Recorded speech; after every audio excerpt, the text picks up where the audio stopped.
I'm gonna pop up. Hey, yo!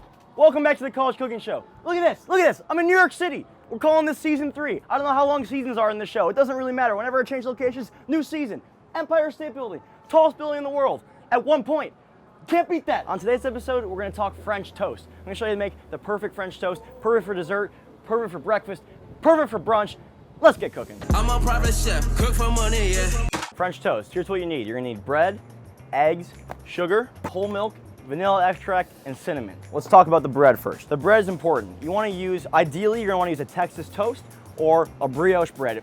Today, I just have plain white bread because I didn't prepare for this that well. So in that case, it's still gonna work. What you wanna do, this is the biggest key for French toast, is you want the bread to be stale or dry. So if you just bought it like me today, what you wanna do is take it out of the pack, lay it onto a tray. What you're gonna do then is take it and stick it in the oven on the lowest setting for 10 minutes. I think the lowest setting most ovens go is like 170. Bang, pop that in, 15 minutes, so just dry it out. You want it to be like a stale bread because that's gonna absorb all that custard that we make with our eggs and our milk and really get that to soak in. The bread's gonna expand and that's how you're gonna get the big, nice fucking French toast. And if you have it, if you're planning to make this, you can take the bread out the night before, just open the bag. That's all you have to do. The air will get in there and it'll dry it out naturally. Once you have your dry bread, we're gonna make our custard.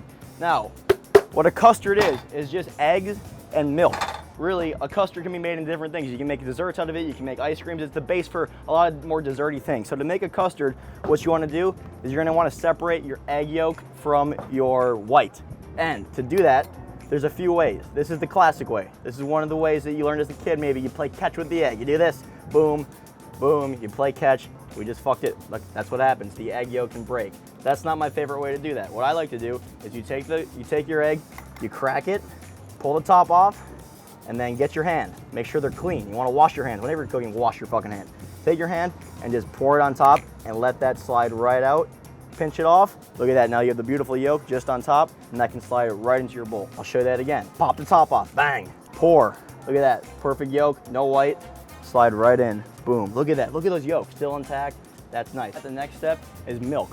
For French toast, for any kind of dessert, for custard, you want thicker milk. So you want a whole milk because it has all that fat in there. You don't want to use 2% skim milk. It's way too thin as it's going to be too watery and bleed out. Whole milk always, even like a little bit of dash of heavy cream if you don't have whole milk will work too, or half and half. So I just eyeball it. I don't, you know what, depending on what you need, that looks about right.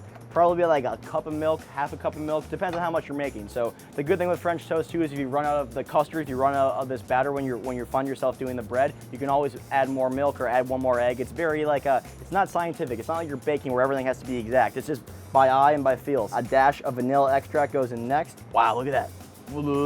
Vanilla extract's great. It's something that you can get, you leave it in your pantry though, and it's gonna last for like 2 years because you just use a tiny dash every time you use it. After vanilla extract, we're going with just regular old sugar. That's probably good. 2 tablespoons if I was gonna measure, 2 or 3 tablespoons. I'm adding sugar to this because I want that sweetness. I want that dessert vibe for this French toast. You can go savory, you can go no sugar, and you can go just eggs and milk, and that's gonna be more of a thicker breakfast style, but you can add syrup and all that shit at the end. For me though, I like dessert style. That's what I'm sticking with.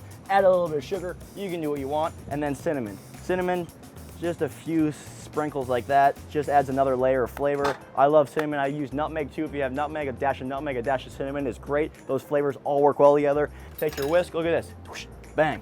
And then just whisk it up. Nothing crazy about this. Nothing too technical. You're just moving shit around in a bowl. Just go until it's all combined. That looks great. And then give it a smell. Take the bread that you have dried out or that you have stale bread from overnight. Pretty easy. Just dunk it in and let it absorb all that. You want to hold it in for like a few seconds on each side. Because the bread's dry, it's going to take a second to suck all that milk and egg in. So you're just soaking that bread, you're flipping it a few times, you're really letting all that liquid absorb into the bread. So the bread can honestly be at a point where it's like almost falling apart. And what helps is when you have stale bread, it's gonna hold its shape a lot better. If you try to use fresh bread right away and dunk it in, it's gonna absorb that super quick because it's fresh, and then it's gonna fall apart and be like soggy, and it's not gonna work. So really stale bread for French toast is key. We're gonna take those and we're gonna let those really absorb all of that beautiful custard. So I'm gonna take that and just let it sit for, I don't know, 5 minutes. And while that's sitting, I'm gonna macerate some strawberries for our topping at the end. Take a nice strawberry and just get chopping. You know, just thinly slice it, nothing in particular. If you wanna get really fancy with it, if you're trying to impress somebody, take your strawberry and we're gonna fan it out. What that means is you're gonna take your knife and we're gonna slice all the way just until like that point. Just thin slices, not all the way through. And then look at that. So you're gonna take that once it's chopped, and we're just gonna put it into a bowl, like so. We get our nice fan, we're gonna have that in there too. And then all you do is take sugar and pour it on. Whoa, yeah, that's about right. So the sugar is just gonna kind of make a syrup. You're making a simple syrup essentially out of that juice from the strawberry. So it's gonna soak in there. The juices from the strawberries are gonna come out. It's gonna dissolve that sugar and you're making, you know, a quick syrup. So I went heavy on the sugar. You don't have to go that heavy. You can go pretty light. I actually went really heavy on the sugar. Now we're going full in. We're going all in on the sweet. We got the sugar in the custard. We got a lot of sugar on these strawberries. I'm sure if you're like a nanny or you have fucking younger siblings, you make this for them, they're gonna love it for breakfast. So keep that in mind. Little kids, they're gonna eat this shit up and they're gonna be eating their fruits too. The longer you let it sit, the more the juices are gonna absorb with that sugar and dissolve, so the better it's gonna be. So you know, however much time you wanna put into it, that's the result you're gonna get. I don't know, 10, 15 minutes on that for me is what I'm gonna do. Well, let's get back to our French toast. Let's observe these. These are the French toast that I did originally, where I had the egg yolk separated, the nice custard, I put more time into it. Look how gorgeous those look. Look at the color on that. This is the French toast that I made when my batter ran out, and I kind of half-assed it. I cracked a whole egg in there, I didn't separate it, which was on me. I instantly was like, I don't know why I did that. It shows. That's a shittier color. It's not as good. There's some egg whites on there. That's gonna look weird when we fry it up. You know, I'm batting 800 out here. It's not perfect. This is a learning experience. This is what you don't want. Now you know, now you can tell. Now you have a fucking reference. See, this is what I'm trying to do. I'm referencing for you guys. We're gonna go on to medium heat here with this, right into the pan though. Get a little wind, we got a little wind. We got a little wind, we're good. We're good. With the French toast, knowing when to flip, I don't have like a time on this. I don't really have, like, there's no guide for anything you do cooking wise. There's never like, this is the exact amount of time you're gonna need to do it every time, because no, your pan's different every place, every kitchen, your burner's different. Like I'm cooking in here, it's gonna be a different cook time than if I'm cooking inside or if I'm cooking on a gas stove versus an electric. I hate how people read recipes and they're like pissed off that it didn't turn out the right way because they're like, I followed exactly the steps and the temperature and yada, yada, yada. It's because it's different kitchens. Cooking's just a game of feel and eye. So what you wanna do with French toast is you take your spatula and you lift up under it and you just look at it. You just peek at it, and once you get a nice golden color, it's all about color in cooking, and that comes with time. It comes with the more you cook, the better your eye gets, the better you get. I mean, I still fuck up from time to time. I'm still learning too, so you can always improve.